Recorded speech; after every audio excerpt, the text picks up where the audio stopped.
नाम जप करने से थोड़ी ना काम होते हैं। काम तो मेहनत करने से होता है। सब कहते हैं नाम जप करो, भगवान की पूजा करो। अरे पूजा पाठ करने से या नाम जप करने से काम होने लगे तो दुनिया सिर्फ पूजा पाठ ही करेगी। जो मेरे भाग्य में लिखा है वही तो मुझे मिलेगा।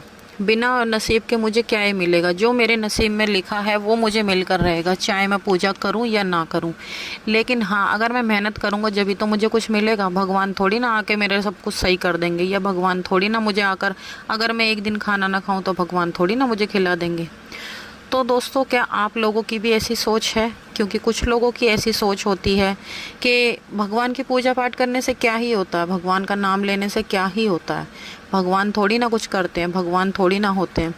तो दोस्तों, आज की एक ऐसी कहानी आप लोगों के साथ शेयर करने जा रही हूँ, एक ऐसे व्यक्ति की जो भगवान को बिल्कुल भी नहीं मानते, एकदम नास्तिक व्यक्ति की आपके साथ कहानी शेयर करने जा रही हूँ, जिनकी ज़िंदगी में श्याम बाबा ने इतना बड़ा चमत्कार किया है कि आप भी सुनकर हैरान हो जाएंगे। लेकिन उससे पहले जो भी लोग मेरे वीडियोस को देख रहे हैं, जो नए लोग जुड़ रहे हैं, वो मेरे चैनल को सब्सक्राइब कर बेल आइकन को ज़रूर प्रेस कर ले, क्योंकि मैं लेकर आती हूँ अपने चैनल पर श्याम बाबा से जुड़ी जानकारियाँ, श्याम बाबा के सत्य चमत्कार और बाबा श्याम के सत्य अनुभव, जो मैं आप सभी लोगों के साथ शेयर करती हूँ। और आप भी मेरी वीडियोस को आगे ज़्यादा से ज़्यादा शेयर कीजिए, ताकि और भी लोग हमारे चैनल से जुड़ सकें, श्याम बाबा की कृपा पा सकें।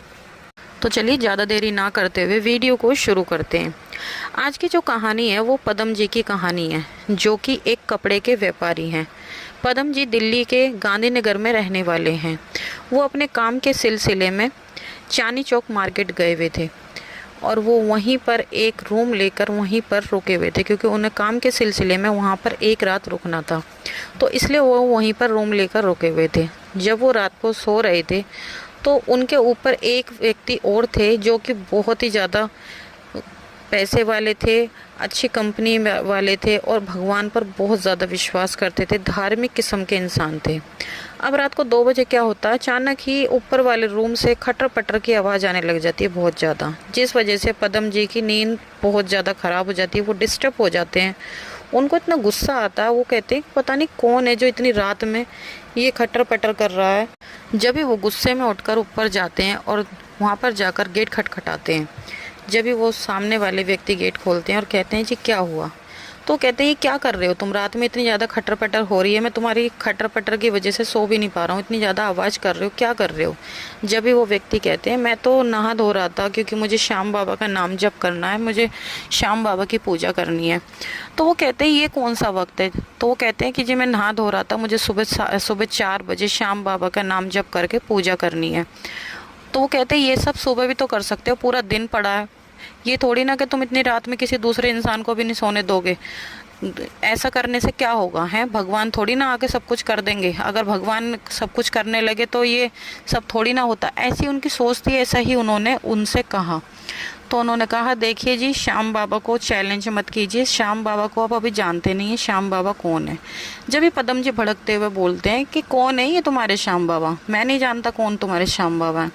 जब भी वो सामने वाले व्यक्ति बताते हैं श्याम बाबा हारे के सहारे हैं और वो खाटू श्याम दरबार में है, राजस्थान में उनका मंदिर है, वो बहुत प्रसिद्ध है। उनसे जो भी व्यक्ति जो मांगता है ना, वो उनकी मनोकामना ज़रूर पूरी करते हैं। और मैं उनका सच्चा भक्त हूँ, मैं उनकी पूजा पाठ करता हूँ डेली, और श्याम बाबा ने मेरी ज़िंदगी में बहुत कुछ बदला है। तो वो कहते हैं अच्छा, तो अगर तुम्हारे श्याम बाबा तुम खाना ना खाओ तो क्या तुम्हें खाना खिला देंगे। तो कहते हैं आप एक बार ही ऐसा करके तो देखो, जब भी आपको पता चलेगा। तो उन्हें गुस्सा आता है, वो गुस्से में झुंझलाते हुए वहाँ से चले जाते हैं और जाकर अपने रूम में लेट जाते हैं। लेकिन उन्हें उनकी बात जो है ना, उनके दिमाग में घूमती रहती है। वो सोचते हैं कि अरे ये कौन से ऐसे श्याम बाबा हैं। जब भी वो कहते हैं, वो अपने मन ही मन सोचते हैं चलो देखता हूँ, मैं भी आज खाना नहीं खाऊंगा, देखता हूँ ऐसे कौन से श्याम बाबा हैं जो मुझे खाना खिला देंगे। अगले दिन जब वो सो के उठते हैं तो वो मीटिंग के लिए जाते हैं। वहाँ पर उनको सब खाने के लिए पूछते हैं कि खाना वाना खा लो। तो वो कहते हैं कि नहीं, मैं अभी नाश्ता वाश्ता करके आया हूँ, मेरा पेट फुल है। वो भूखे होते हैं पर वो झूठ बोल देते हैं। फिर वो वहाँ से कहीं बाहर जाते हैं अपने दोस्तों के पास मिलने के लिए, जिनसे उनकी मीटिंग होती है। तो वहाँ पर भी उन्हें खाने के लिए पूछा जाता है, पर वो वहाँ भी मना कर देते हैं। फिर वो ऐसे शाम के टाइम वहाँ पर कहीं एक मंदिर है चांदनी चौक में, वहाँ पर भागवत हो रही थी। तो वो भागवत ख़त्म हुई थी, ऐसे करीब शाम के 3-4 बज रहे थे।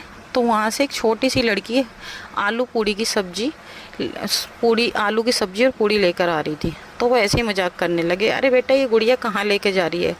तो वो कहती है कि ये मैं अपने घर लेके जा रही हूँ खाने के लिए। तो वो ऐसे ही मजाक करने लग जाते कि ऐसे तो मैं ही खाऊंगा, तुम मेरे लिए लाई है। तो वो लड़की कहती है कि नहीं, ये तो मैं ही खाऊंगी। और सामने बैठी उसकी मम्मी उन्हें देखकर हंस रही होती है। जब भी मजाक मजाक में पदम जी उसमें से एक टुकड़ा तोड़ते हैं और अपने मुंह में डाल लेते हैं। जब वो अपने मुंह में डाल लेते हैं, जब उन्हें याद आता है कि अरे मैं तो आज सोच रहा था कि मैं कुछ नहीं खाऊंगा, लेकिन मैंने ये ऐसे कैसे खा लिया, तभी उन्हें याद आती है कि मैंने कहा था कि देखता हूँ कि कौन से श्याम बाबा हैं, मुझे खिला देंगे, शायद उन्हीं श्याम बाबा ने मुझे ये खाना खिला दिया। तभी वो शाम को जब अपने रूम पर जाते हैं, उन व्यक्ति से मिलते हैं तो कहते हैं कि शायद हाँ तुम्हारे श्याम बाबा हैं, मैंने आज पूरे दिन सोचा था मैं कुछ नहीं खाऊंगा, देखता हूँ क्या वो मुझे खिला देंगे, लेकिन एक लड़की ऐसे ऐसे वहाँ से आ रही थी और मैंने ध्यान नहीं दिया और भूल से एक टुकड़ा खा लिया और मेरा प्रण टूट गया। मैंने आज ये प्रण किया था कि मैं खाना नहीं खाऊंगा।